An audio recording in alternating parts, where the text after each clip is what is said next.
we have already calculated the requirements of fertilizers using complex fertilizers that apply all phosphorus and all potassium and part of the nitrogen before planting, and then we supplement with straight nitrogen fertilizer after planting.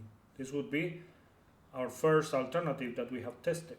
Now we can go and click on try more fertilizers, and instead of using a complex fertilizer, we could use straight fertilizers. For instance, we could apply ammonium sulfate before planting, then for phosphorus a triple superphosphate before planting, and additionally complete the potassium requirements using potassium chloride.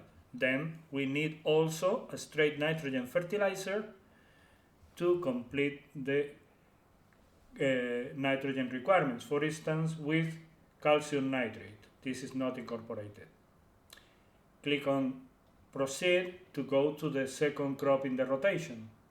First, apply ammonium sulfate.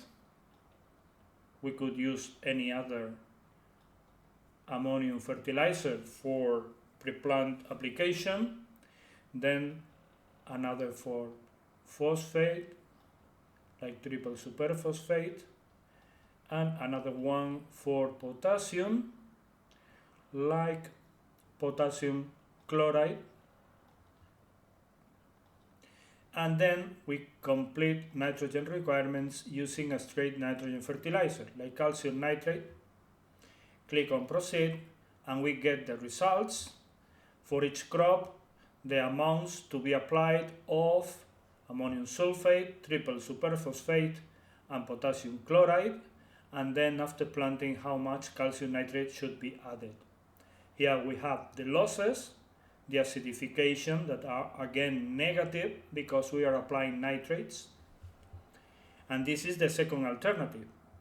Look that nitrogen, phosphorus and potassium are perfectly balanced. We are applying an excess of calcium, a deficit of magnesium and an excess of sulfur because we are applying ammonium sulfate.